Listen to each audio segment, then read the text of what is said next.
Now from Syracuse University, Robert Thompson, director of the Bleier Center for Television and Popular Culture. Robert, so as Benji was outlining for us, these statements of untruths, and the question is, why haven't folks said, hey, you are lying on this? And this, of course, goes into the intent, doesn't it? But at the moment, Trump doesn't seem to be seeing too much fallout from it still.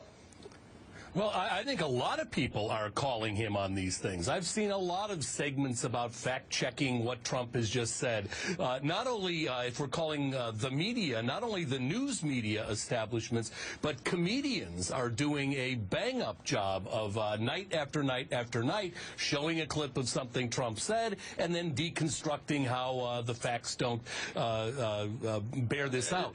What's interesting is how extraordinarily this does not seem to affect his popularity. Right. There's that old saw about, okay, the more coverage you get, the more popular you are. The more popular you are, automatically the more you have to get covered. But that just isn't true. Ask Bill Cosby. He got a lot of coverage not long ago, and that certainly didn't help his popularity. Yet Trump seems to be able to say these things that in so many other contexts would get you fired, that even got him fired from The Apprentice and the beauty contest thing. And it doesn't seem to affect his poll numbers. Robert, our panel is here with us as well and would like to.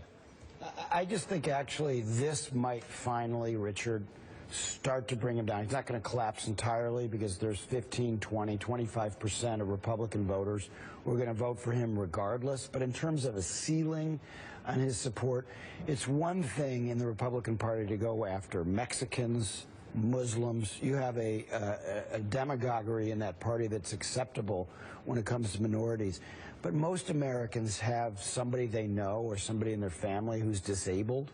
And when he goes after a disabled man who he's lying about, he knows this reporter, Serge Kovaleski. He covered him when he was at the New York Daily News. He knows him well. And so Donald Trump is just flat out lying in the last 48 hours about this. This won't go away. That video of him imitating a disabled man will play many times, and I think it will limit his support. I think we'll look back on this when he doesn't win the nomination and say, you know what, the beginning of the end for Trump was that mocking of a disabled man. On that point, where are we in this arc of the phenomenon of Donald Trump? Because we're still in the space where he still is able to say these things, and the poll numbers as of yet have not taken a big hit. Well, I think he's still, you know, in preparation for this segment, I took a walk down Fifth Avenue last night to try and understand Trump. So I went by the Trump Tower, where I saw the Trump store, the Trump Cafe, the Trump Grill, the Trump Bar, and the Trump Atrium. Welcome to New York. Yes. So you're dealing with this asymmetric political force for whom just having your picture in every post office in America wouldn't quite equal to where he's at now in his mind. But the process still has many more chapters, I think, to play out, Jonathan. I just think that the only reality that will hit him, I think, will be the Iowa caucus. And the second thing will be when he has to start to spend his own money in a significant way, which he has not yet. He's self-funded his campaign mostly. Is he going to spend $1 billion to keep it afloat? He doesn't even have $1 billion. Even saying he's a billionaire, a lot of magazines that have analyzed it say that's not even true. Basically, you can't believe a word that comes out of this guy's mouth. And it's true that because of what's going on in the Republican Party, he's been maintaining support. He has a floor beneath which he will not go because there are people who will support him no matter what. He will go to that convention with a lot of delegates.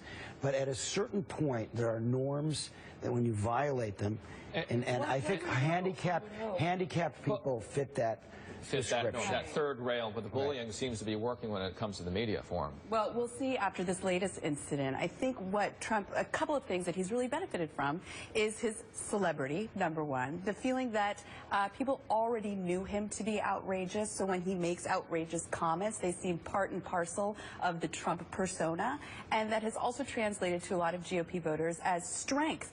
Donald Trump is willing to, you know, stick it to the man, tell people say it like he calls it, or call it like he sees it, rather. But in the case of mocking a disabled journalist, that's none of those things. That's not showing strength. That's showing someone who's actually and then claiming he doesn't know. I want to get back to Robert here. So where are we in this arc here, Robert.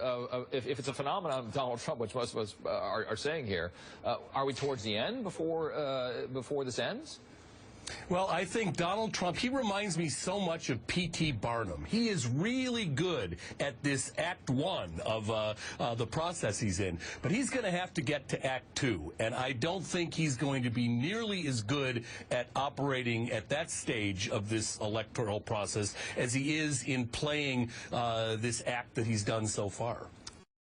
Syracuse University's Robert Thompson. Thank you so much. Great perspective, and thanks for coming on MSNBC this morning. Thank you. All righty. Up next.